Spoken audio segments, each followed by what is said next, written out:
Okay, we are going to be in the Gospel of Luke quite a lot this year.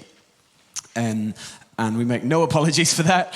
We spent a lot of time in some other places last year, but we're going to spend quite a lot of time of this year in the Gospel of Luke. And so I want to draw our attention to some things from the end of Luke chapter 5 into Luke chapter 6 today, thinking about how we pray, listen, and act. There is an umbrella kind of theme, if you like, for January of encounters with Jesus and thinking about how Jesus is building team, how Jesus is bringing people near to him, how Jesus is moving the mission of God forward on the face of the earth. And then what does that tell us? What does that teach us? How does that inform the things that we are doing? How does that shape our discipleship rhythms? How does that change the way that we think, speak, and act? So this is the Gospel of Luke in its entirety. We would recommend that you connect with these. They're available. We have, because we love them, but also because we want people to use them, blessed some of our teams with these over Christmas with the idea that they're kind of in our hands and familiar to us. And I would encourage you to grab a copy if you can. It is an NLT, New Living Translation, Filament Bible Journal. If you don't know what any of those words mean, don't worry about it. But if you would like to get one or like to know where to get one, you can send us an email or you can grab somebody on team today. And if they don't know, then they will send me an email and we'll connect you with those. It's not the end of the world if you don't want one, if you're not bothered, if you're like, I've got 47 Bibles already, and why do I need another one? But we want to kind of track time and place. It's helpful for us to be thinking about our habits. It's helpful for us to be thinking about what we're interacting with. Some of you are digital natives and you're like, I don't even believe that he's recommending an actual paper book right now. This is outrageous. That's fine. There's an online version. It works with the app. We've thought about it. It works with the app. That's the filament element.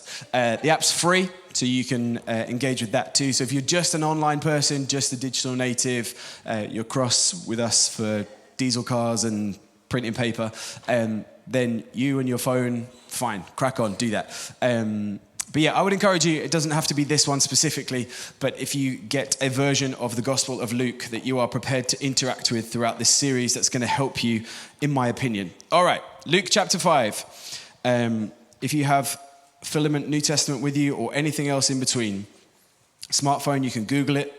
But I'm going to pick us up today at Luke chapter 5. I'm going to read verses 37 to 39, and then we're going to turn the page to chapter 6, and I'm going to pick up verses 12 to 16. And this, in the New Living Translation, Filament Journal Bible, app available, online, in person, in the room, now and forever, says, "And no one puts new wine into old wineskins, for the new wine would burst the wineskins, spilling the wine and ruining the skins. New wine must be stored in new wineskins, but no one who drinks the old wine seems to want the new wine. The old wine is just fine, they say." It's almost like Dr. Zeus. It's not Dr. Zeus. All right, then turn the page with me to chapter 6. And we're going to pick up verses 12 and 16. "One day, soon afterward, Jesus went up on a mountain to pray. And he prayed to God all night. At daybreak, he called together all of his disciples and chose 12 of them to be apostles. And here are their names: Simon, whom he named Peter; Andrew, Peter's brother; James, John, Philip, Bartholomew, Matthew, Thomas; James, son of Alphaeus; Simon, who was called the Zealot; Judas, son of James; Judas Iscariot, who later betrayed him." Okay, hold those references, those thoughts, those ideas in your mind.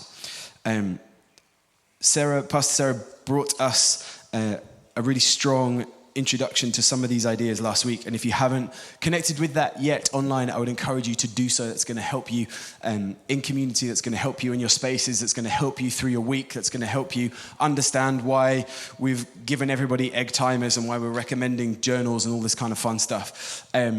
And so I want to build on that, and then the 3 weeks that are to come left in this month, we want to build specifically looking at prayer, thinking about listening, and then what are our actions about. And so this is kind of week 2, but it's week 1.2. I want to kind of build on where we've already been. You with me? Good. All right, just Sarah. Fine, don't worry. No panic.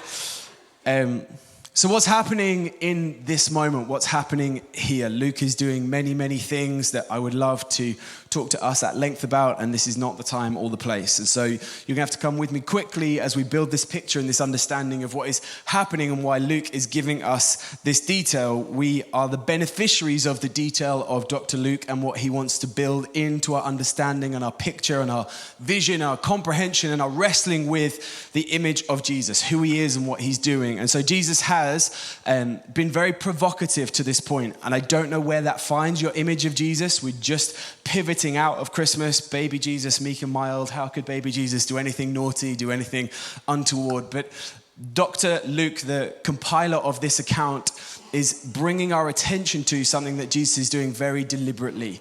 He starts messing with the order of the day. He starts messing with the things and the way that they've been done and how they've been done for a really, really long time. Now, this is not because Jesus is bored. This is not because Jesus has got nothing better to do. This is not Jesus trying to earmark his kingdom by being a problem. This is Jesus declaring that he is the fulfillment of all of these things. And so it's not sufficient now that he's here to carry on with the system as it was. Does that make sense? So this isn't Jesus trying to make a mark. This is not Jesus trying to get his kind of content to go viral on the internet. This is not Jesus being provocative to draw attention to the things that he's doing. This is the fulfillment of all things being made real in Jesus. And so he's been falling out with people who have been in charge of the system for how we approach and get near to God for a while. And so he's done a few things. He's upset them about fasting. People get upset about fasting, good, bad, or indifferent. He's upset people about their thoughts and their opinions about fasting. And he said, the reason that you fast is here amongst you. That's my paraphrase. And that's super offensive. That's hyper offensive. And so he's messed with some of the rules. He's messed with some of the ideas. He's messed with some of the rhythms. He's messed with some of the patterns. And then he goes on to mess with people's ideas about Sabbath. Oh man. I can empathize with some of that pain and some of that tension. There are many things that people will let you mess with, but don't mess with Sunday at 10:30. Don't you mess with Sunday at 10:30. You can do what you like, the Bible study through the week. You can move the prayer meeting wherever you want, because I'm not going anyway. But don't you dare mess with Sunday at 10:30. And Jesus is like, I am Sunday at 10:30. This is why we're here to mess. And so this is on the back of these ideas that Jesus says to those near to him as he is gathering people with him. People are having encounters with him. He's bringing team to him. He's drawing attention to who he is and what he's doing. No one puts new wine into old wineskins, for the new wine would burst the wineskins, spilling the wine and ruining the skins. This is not where our attention is because it's January. This is not where our attention is because I want to form in you some good intentions. This is not where our kind of focus is because that's what we are supposed to do. We need to engage with the principles of what is happening here, encounters with Jesus, as we pray and as we listen, as we act. We need to understand that we're not looking to conform ourselves to ideas and ways that are signed off and approved of and are comfortable for people, and we maintain appearances that when we start to mess with things, it's because he is here. Start to mess with things because he wants to speak to you on Tuesday and Wednesday and Thursday, and way beyond the limits of the things that we can facilitate and make possible in these gathered moments. Now listen, we love these gathered moments. We love to be together. We love to encourage each other. We love to see what God is doing in and through his body, and then we come back together and we breathe in and we are encouraged and we're built up and we're motivated and we feel strong and we feel like, yep, I can do this, I can get into it. And then, as I say to us often, the rest of the week happens. And I think some of the shift of what we are looking for is not that we are dragging ourselves over the line on Saturday into Sunday and we go, oh, I hope he's good today because I need some more fuel in the tank to get me through another week. But we metaphorically bounce through those doors into this space to say, here's what he has done. Here's what he has said. Here's what he has taught me. Here's what he has shown me. Here's how he has changed me. Here's how he has healed me. Here's how he has set me free. Here's what he has given me to influence my community for his kingdom to come. Does that make sense? And instead of submitting ourselves to chaos theory and saying, well, we'll just wait and see. I'm just near enough to the right things. I'm just near enough to the people who make up the rules and decide, I'm a good person, I'm a nice person, I do what I'm supposed to do. My tax return is in on time, I don't park on double yellow lines, I let other people in the queue in front of me, like I do all the right things. I'm near enough to the right rules to earn the right to be encouraged in these spaces. The radical call of the kingdom of God is upside down, inside out. It's not sufficient for us to be in proximity to the rules. We need to be listening to the one who said, I am the fulfillment of all of these things. Jesus says, I am why these things existed. And so we're going to let go of some of these things so that we can embrace a way of life that's going to lead to the fullness of freedom and joy and life and hope and peace and grace and mercy. So we can't keep doing the things the way that we used to do them because it ain't going to fit, is what Jesus is saying at the end of Luke chapter 5. And it causes tensions, and it makes the old thing split because it can't contain it. In this idea, I don't know how often you've engaged with the wineskin, because my wine comes in a bottle. Some of you are better than me and you drink Schlur. But this idea that maybe doesn't track with us is you put new wine into it's a literal skin, gross. We thank Jesus for glass. But you put the new wine into the clean skin, and as it ferments, it swells and it grows and it stretches. But then you can't keep doing that, because as it stretches and takes shape, then over time it becomes brittle and hard and it won't move and it's not flexible. This is the imagery that Jesus is employing in this space. And so to do that again, when the ferment happens, when the growth happens, when the gas is released, don't think about it. When the thing moves again, there's not the capacity for it to stretch again. And so instead it cracks and it crumbles and it breaks and it leaks. And then we're annoyed that the good stuff is on the floor and the vessel has been broken too. We're going to come back to some of those ideas. Hold on to them into the back of your head. Because we read on, and as Jesus goes on to upset people about Sabbath, and he heals people and he changes lives and he does all the things that we say yes and amen to, but we're not quite as confident about the mess in our own lives. We're not quite as confident as the levels of holy disruption in our own interaction with the King of Kings. We kind of have things the way that we want them, right? We kind of know the rhythms that we occupy, and there are some things that would be nice. I'd take a couple more quid.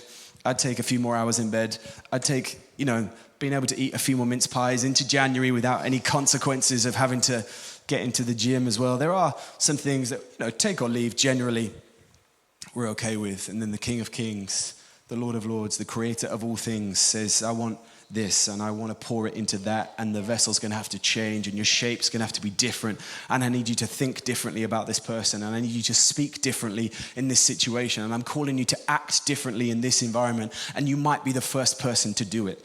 You might be the first person in your household. You might be the first person generationally for what you carry and what you represent to say, this behavior starts with me, that I'm going to decide to speak life into this environment, into this atmosphere, into this space, that I'm going to choose kindness in my actions, in my interactions with that person who drives me up the wall. I'm going to decide, because of who Jesus is and what he has done and the life that he's invited me to and what he is pouring into me. You see, wine is a picture of blessing in the Bible. Wine is a picture of blessing in the Bible. That's why we're not upset, uptight, or afraid of it. The miracle that Jesus does is he transforms water into what? Right. So we're not afraid of it. It's a picture, it's a symbol, it's a tool, it's a device that God is using us to teach us and to tell us something. And so if the blessing cannot be contained in the old way that you used to do things, then what needs to change? The vessel, right. Thank you. The vessel's got to look different. How we do the things that we do, it's got to look different. The way that the things are contained has to look different so that they can grow, so that they can breathe, so that they can ferment properly, so they can develop flavor in us properly, so that they can be interpreted properly, so that they can be used properly. And so we read on as Jesus continues to antagonize the order of the day, not for attention, not so that his TikTok will go viral, not so that people will write headlines about him, but the declaration of the fulfillment of these things is with you now. The promise is a person, and the person is Jesus.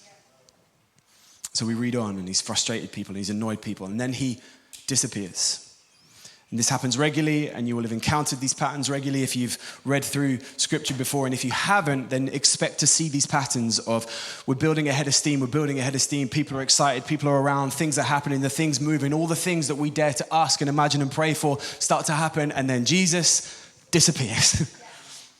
All the things that in his kindness and his grace and his mercy, if God would answer our prayers, begin to happen, and Jesus is like, I'm off. and he doesn't tell anyone. And it stresses everybody out every single time he does it. Where have you gone? The show is in full flow and the main attraction is nowhere to be found. What are you doing? Jesus is teaching us something. He's telling us something. He's calling us into a way of life. He's speaking to us about a rhythm of existence. He wants to show you something from his example. He wants to bring you near into him so that you can pick up some of these things, so that instead when we get to Tuesday and Wednesday and Thursday, when it gets hard and it gets lumpy and we're tired and we're frustrated and it's raining and it's cold and do I put the heating on? I don't know. I had it on Christmas Day. Can I afford to do it again? I'm not sure. What time is it? Why is there nothing on telly? I've got all these services and there's nothing to watch. I don't know what's going on. You go, oh, there is another way for me to be. There is another way for me to be. I need to pray, I need to listen, and then I need to act. Jesus disappears. Now, whether he goes up a mountain, whether he goes to a mountain, or whether he goes to a place, I will let you do your own study in your own time and land where you need to land on that. Either way, he has left the action and he's gone to pray. And whether he prays through the night, whether he prays in the night, whether he's praying all night, I will let you do your own study and research, thoughts, feelings, and opinions. Either way, he's left the action, he's gone to pray. And then when he returns, he comes with clarity, ready to make decisions. And we have these 12 famous names, these 12 names who were called from the crowd. There were many, many, many with him. They weren't the only ones hanging around. I don't know what your mental picture and image of the disciples is. I think often it can be taught and told to us in a way that we assume that they were the only mates that Jesus had. And so they were the only options that he had to pick from. That's not what's happening in this interaction. There are so many options available to Jesus. There's a decision that he needs to make, an important decision that he needs to make about who is going to carry on the work. Jesus, remember, is God, knows all things and understands what his ministry on earth is for, and understands that there is the church to be established. There is kingdom work to do that, I don't know, again, where this finds you, there is kingdom work to do that goes beyond Jesus. There is work that he is commissioning his followers to. There are things that others need to go to places that he's not going to go, speak to people that he's not going to speak to, teach and tell them things that he's not going to be in the building to do, display signs and wonders that he's not going to be there to facilitate. So he's got an important decision to make. I think what we are seeing from the example of Jesus, not to make these decisions in the throes of the distractions. Jesus took himself away at the peak of all the things that are happening. The show is in full swing. Everybody's upset. Everybody's talking about it. All the things are happening. Read the account this afternoon. It's chucking it down with rain. What else are you going to do? That walk you had planned isn't happening now. Read the rest of the account this afternoon. He's healing people. He's changing people's ideas and perspective. The full thing is in flow and is in swing. There is community gathered. There are many, many, many with him. And he understands that there is kingdom work to do. I need those that are going to carry it beyond where I'm going to carry it. And so he leaves the distraction to go to a place to pray. He listens to the Father and then returns ready to act. Can you see this rhythm? Can you see this pattern? We've got to leave distraction to pray and to listen, and then return with clarity, ready to act. To pray, to listen, to act is not just something that is habit forming in January. We're into week 2 now. How many of you are thinking, that is a very expensive gym commitment I've made. I have no intention of honoring for 12 months. We're into week 2, so it's getting real. How many have cancelled things and gone, oh, actually, I would quite like to have kept that? How many are, do you know what happens in our house? We make the transition from the Christmas Lure pack back to the Dane pack. And you're like, oh. You start to see the effects of the year, the good intentions that you had. Bernie's still maintaining her good intentions. She brought water and not Diet Coke this morning. 2 weeks in. Some of us are already back on the Diet Coke, metaphorically. And it's easy to go, well, here we are again. I'll let it go. Giving us the tools and the resources to pray, to listen, and to act is not because it's January. It's not because we are thinking about habit-forming behavior. It's because we have to think about habit-forming behavior. We will not be conformed by our external behavior. We'll be transformed by an internal revelation. So the things that we do have to get us nearer to his presence. We need to know him if we're going to be with him, if we're going to be like him, if we're going to represent him, if we're going to share him, if we're going to honor him, if we're going to worship him with our existence, with our every fiber of our being, not just in our sung praise, not just in our gathered community moments, but we need to pick up what Jesus is putting down in these rhythms, in these interactions, in these, whisper it, formational behaviors that are going to keep us near to him. Some of us this week are going to need to find this at the bottom of our bag. Some of us this week are going to need to pass this on the side as we leave to go back to that place of employment that we wouldn't choose, we didn't ask for, but we can't leave right now.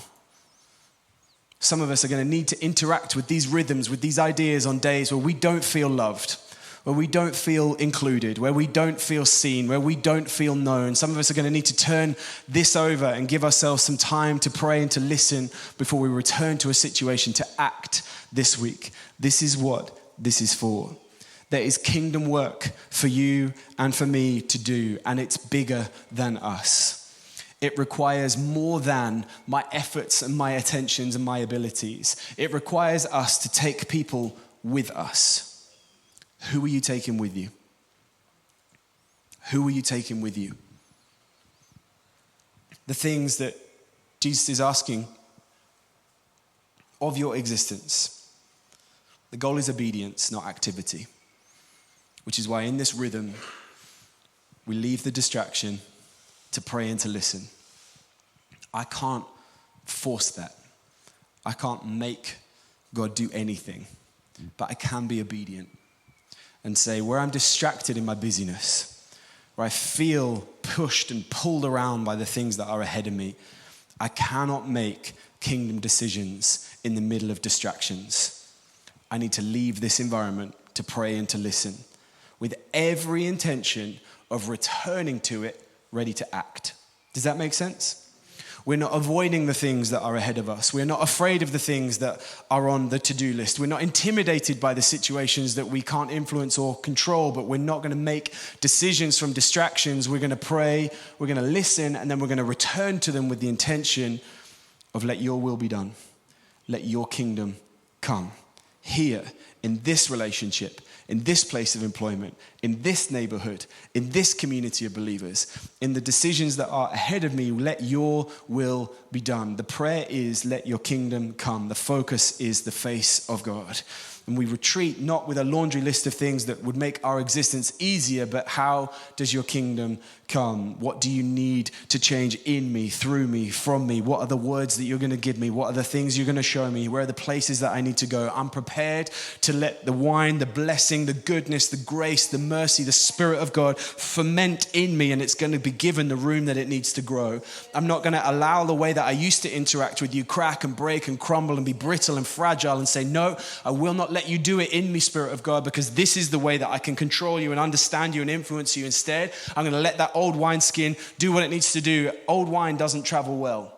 It doesn't like to be moved. There's sediment in it. There's bits in it. It doesn't taste as nice. Everybody pretends it does anyway. Don't worry about it. There are new things ahead of us. This is not the hype of moving us to activity. This is the encouragement to leave distractions, to pray and to listen, to return to situations, to see the kingdom come, to act. To act. People need to know his name. People need to experience his presence. People need to know that there is a God, as we have said to you this morning, who knows them, who loves them, is for them. He's not looking to punish them with a life that they can't control or understand, but he's desperate to be with them. Desperate to be with them. Desperate for them to know health and wholeness forever. Forever. And in the brokenness of what we inhabit, we need to leave distractions to go and pray. And maybe this week, that starts with turning this plastic yellow 3-minute timer over and saying, let your kingdom come. And if nothing else, for a minute, we say out loud, let your will be done. Let your will be done. Let your will be done. And then for a minute, we say, I'm your servant, I'm listening.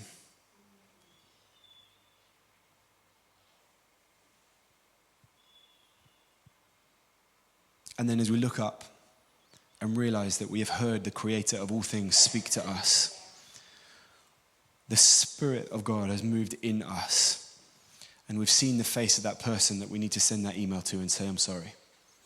Or we're reminded of that person that we said we were going to pray for, and life has happened and they've fallen off the fridge list, and they're more like the back of the fridge list at this point.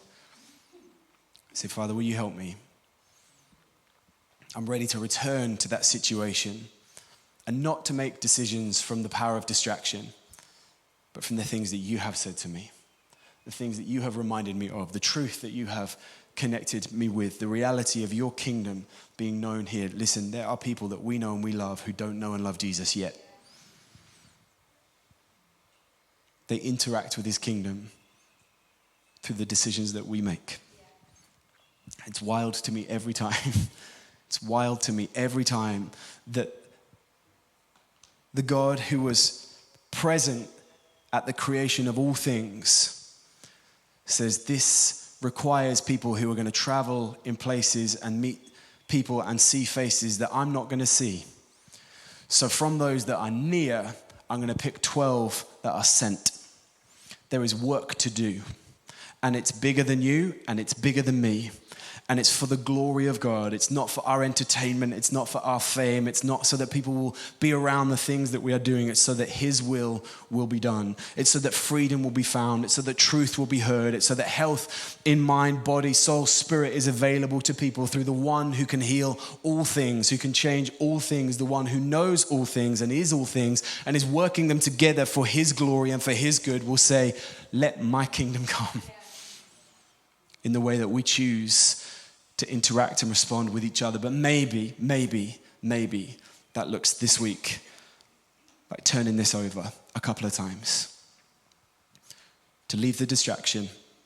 I'm not going to make decisions in distractions. I can't make good kingdom decisions in the throes of the distractions. I'm going to have to distance myself from the distraction to pray and to listen. But my intention is to return to the environment and to act. To see the kingdom come. And maybe acting looks like forgiving.